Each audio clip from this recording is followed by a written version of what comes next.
You know that famous saying by Einstein? He said insanity is doing the same things over and over and expecting a different result. Well, most of these diet programs are exactly that. They all circle back to calorie restriction.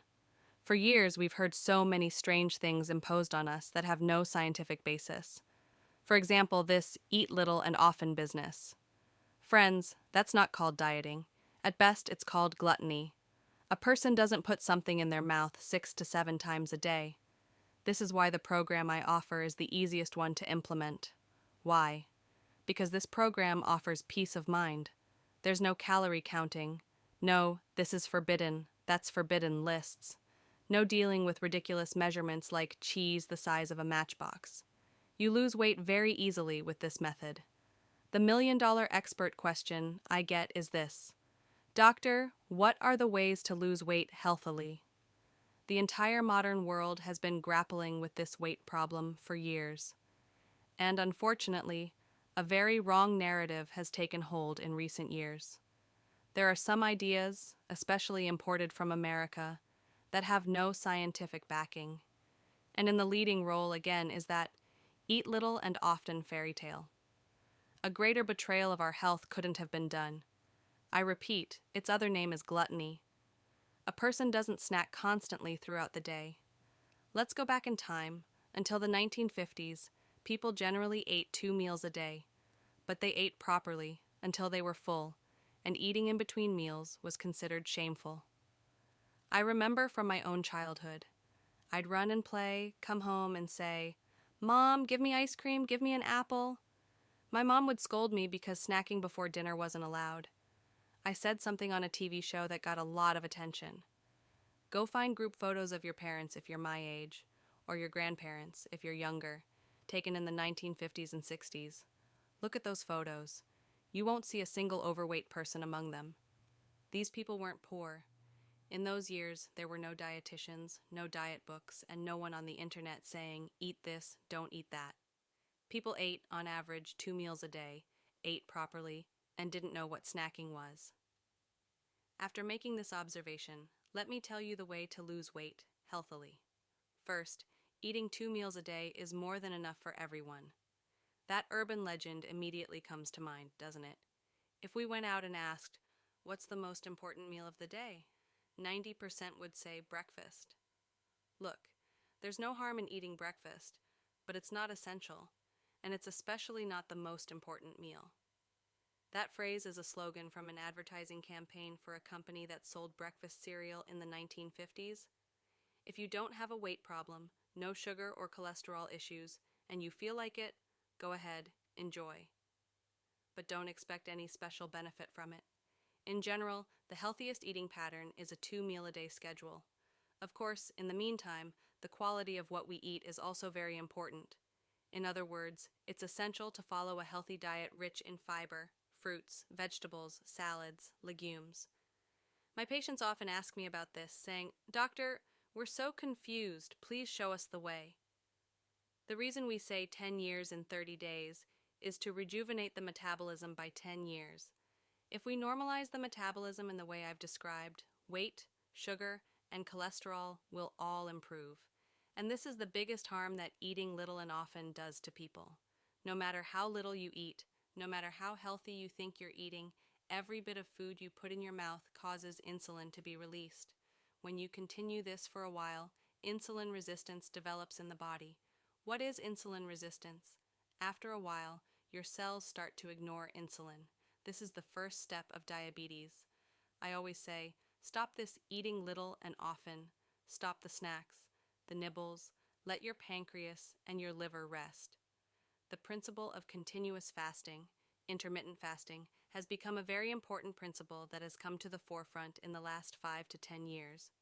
All religions and cultures in the world have a tradition of fasting. The effects of fasting on health were always talked about. But the scientific world has only just discovered this. When we don't consume calories for a certain period, i.e., when we fast, a mechanism called autophagy is triggered in our cells, usually around the 14th hour of not consuming calories. Autophagy is a cleaning action carried out by the scavengers, lysosomes, inside our cells. They eat old proteins, organelles in the cells, and replace them with new ones. In other words, autophagy is also a fantastic recycling and rejuvenation movement. Now, when we fast or practice intermittent fasting, our liver rests, our pancreas rests, insulin resistance in the cells is broken, and our cells become more sensitive to insulin. And most importantly, as a result of all this, our cells' energy metabolism speeds up. We can burn sugar and the foods we consume faster and more effectively. It's like putting superfuel in a car. The intermittent fasting principle in my book involves not taking in calories for up to 16 hours. The mechanism is quite simple. Nothing is eaten after 8 p.m.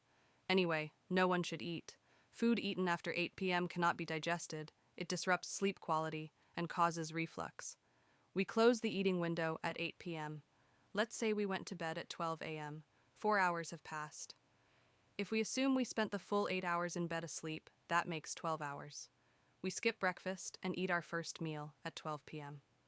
So if you think about that fasting period, it's always those 4 hours, between 8 a.m. and 12 p.m. But those 4 hours are the most important time for autophagy to begin, and for our metabolism to switch into fat-burning mode. Especially if you take a walk between 8 and 12 in the morning, our metabolism starts to burn fat directly. This is the key to losing weight. Doctor, what do you recommend for those who are obsessed with losing weight? Of course, these are usually people who have tried many methods like the dietitian diet, eating little and often, and counting calories. Scientific studies now show this. The success rate of weight loss diets based on calorie restriction after 1 year is only around 9%. About half of those who start these diets already give up in the first 10 to 15 days. The remaining half can lose weight according to the effort they put in. However, it's seen that those pounds are regained very quickly. Now, such attempts usually don't last long. Unfortunately, these people have gone from doctor to doctor, dietitian to dietitian because of this problem, have tried countless times, and failed countless times. And of course, this causes psychological stress in people, and they start to consider extremely wrong and nonsensical things that I am completely against, like obesity surgery. They consider such things because their psychology is damaged. My recommendation to these people is to first try my program. Remember that beautiful saying by Einstein, "Insanity is doing the same things and expecting different results." All these diet programs are the same thing: calorie restriction. Eat less, eat often. They've been saying this for 10 years. If one of these programs were successful, there would be no need to write 40 more books. This means you are doing something wrong. What is that thing? The fundamental philosophy is wrong. This needs to be broken. There is no one who cannot lose weight if guided correctly. I have helped dozens, perhaps hundreds of people who had scheduled surgery and came to me as a last resort to lose weight and avoid these surgeries. In addition to this weight loss, and more importantly, I know you want to touch on this topic, with this weight loss process, patients' diabetes, cholesterol, and even diseases like hypertension and heart disease can regress. Doctor, what are the superfoods that help with weight loss? There is no single food that helps with weight loss on its own. However, the most important elements of weight loss and weight balance are fibrous foods. When we say fibrous foods, we mean fruits, vegetables, salads, and legumes. Such a balanced diet also feeds the beneficial probiotic bacteria in our intestines, and these probiotic bacteria are extremely effective on our sugar and cholesterol metabolism. Now, the foods we mentioned, fibrous foods, are the most important foods for probiotic bacteria. We feed them, and in return, they take good care of us. Doctor, there are people around us who don't gain weight no matter what they eat. What is their secret? I don't think there's a secret. There are studies done on this. These people are generally more moderate and more active. Now, weight is a balance between the calories we eat, calories in, and the calories we burn, calories out. If you take in more calories than you burn, you gain weight. Therefore, these people are generally either moderate or they are eating the right things. Because if you sit down and eat a bowl of salad, its calorie value is 50. On the other hand, if you eat 2 slices of baklava, it's maybe 300 to 400 calories. So, what you eat and its quality are very important. How can an overweight person lose weight the fastest? As I just mentioned, with the intermittent fasting method, this job isn't easy. It requires a certain effort. It's about changing our daily habits a bit. But let me tell you, this is my program, the easiest program to implement. Because in this program, there are no restrictions for 30 days, except for alcohol and sweets. You eat 2 meals as you like. You eat nothing in between. And very easily, without counting calories, without nonsense like, this is forbidden, that's forbidden, cheese the size of a matchbox, you lose weight very easily. Well, doctor, is it possible to lose 20 to 30 kilos in a week? How healthy is that? It's not possible. And it's not healthy. Scientific guidelines recommend losing at most 3 to 4 kilos per week. In my program, for example, if you follow it properly, you lose about 10% of your body weight. Let's say you are 90 kilos. At the end of 1 month, you will have lost 9 kilos. If 100, then 10 kilos. This is a good measure. Other than that, starving or eating only certain unusual foods is much harder. Doctor, is that ideal weight comparison correct? Ideal weight according to height. Now there are criteria like this. The most commonly used one is called Body Mass Index, BMI. This is obtained by dividing your weight by the square of your height. There are applications on the internet that do this automatically, and according to it there are things like, if it's up to 30%, I don't know, you're normal, then you're overweight, then you're obese. However, these are not very accurate measurements. Why, you ask? First, these measurements don't take age into account. The BMI of a 20-year-old and a 50-year-old cannot be the same. On the other hand, it doesn't take body composition into account. You look, sometimes there are two people, both 80 kilos. One is paunchy and fat, the other is an Olympic athlete, because his weight comes from muscles, the other's from fat.